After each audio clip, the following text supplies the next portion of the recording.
जिंदगी में ज्यादातर दुख इसलिए आए क्योंकि हमने उनसे आशाएं रखी हुई थी जो हमें नहीं रखनी चाहिए थी। साथ ही कुछ दुख तो इसलिए आए क्योंकि हमने उन लोगों पर शक किया जिन पर हमें नहीं करना चाहिए था। अहंकार मत करना किसी को कुछ भी देकर। क्या पता तू दे रहा है ये पिछले जन्म का कर्जा चुका रहा है। हमारा यह शरीर रथ है, बुद्धि हमारी सारथी है, मन चालक है और इंद्रियां हमारे घोड़े हैं। दुख सुख का अनुभव आत्मा को मन व इंद्रियों की संगति से होता है। इस भौतिक संसार का यह नियम है। जो वस्तु उत्पन्न होती है, कुछ साल तक रहती है, अंत में लुप्त हो जाती है।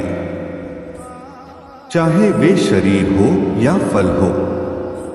जिंदगी में हम कितने गलत हैं या सही, ये सिर्फ दो लोग जानते हैं, आत्मा और परमात्मा।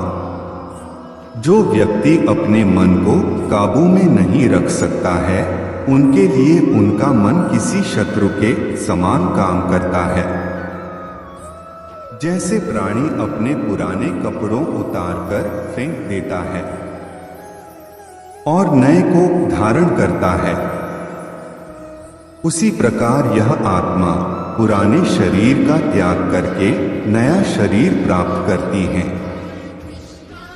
जिस दिन हमारा मन राधा कृष्णा को याद करेगा, उसमें दिलचस्पी लेगा, उसी दिन से परेशानियां आना बंद हो जाएगी। मनुष्य अपने कार्यों के अनुसार ही उन्नति व अवनति प्राप्त करता है। यह जीवन अगले जीवन की तैयारी है। मनुष्य को सदा अच्छे कार्य करने चाहिए। कर्म का फल इंसान को ठीक उसी प्रकार से ढूंढ लेता है जैसे किसी गाय का बछड़ा गायों के झुंड में भी अपनी मां को ढूंढ लेता है। अगर भगवान तुमसे कुछ ज्यादा ही इंतजार करवा रहे हैं, तो समझ लेना वो तुम्हें तुम्हारी इच्छा से ज्यादा देने वाले हैं। जीवन में हर मौके का फायदा उठा लो, लेकिन किसी के विश्वास का कभी फायदा मत उठाओ। जीवन में अपने हुनर पर कभी अहंकार मत करना, क्योंकि पानी में पत्थर सिर्फ अपने वजन के कारण डूब जाता है। इस जगत में मनुष्य भौतिक वस्तुओं का भोग कर सकता है। अगर वे चाहें तो सब कुछ छीन सकते हैं, और मनुष्य कुछ भी नहीं कर सकता। मनुष्य को अपने जीवन के उद्देश्य को समझना चाहिए।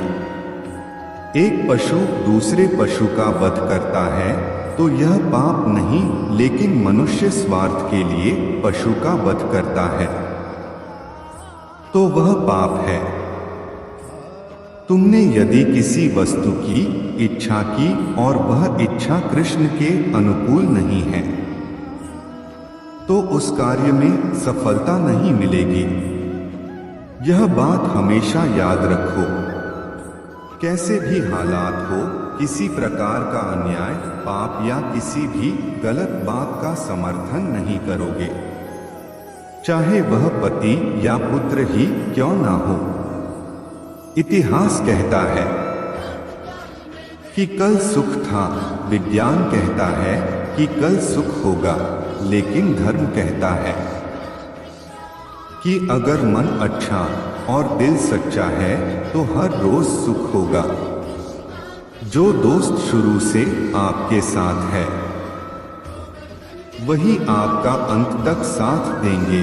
नए और अधिक लोगों से मिलने के बाद उन्हें भूलना नहीं। इस संसार में विभिन्न कलाएं हैं और इस कला में एक अच्छी कला है किसी के दिल में समा जाना, उसे छू लेना। जो व्यक्ति अंतिम समय कृष्ण का चिंतन करता है, वो कृष्ण को प्राप्त होता है। मनुष्य को चाहिए वह अंतिम क्षणों में कृष्ण का चिंतन करे। जिस प्रकार पानी में तैरती नाव को तेज वायु बहा ले जाती है, उसी प्रकार विचारशील इंद्रियों में से कोई एक जिस पर मन लगा रहता है वह मनुष्य की बुद्धि हर लेती है। इसलिए इंद्रियों को कृष्ण भावना में लगाना चाहिए। अहंकार करने पर इंसान की प्रतिष्ठा, वंश, वैभव तीनों ही चले जाते हैं। विश्वास ना हो तो रावण, कौरव और कंस का अंत देख लो। धन्यवाद। जय श्री राधे कृष्णा।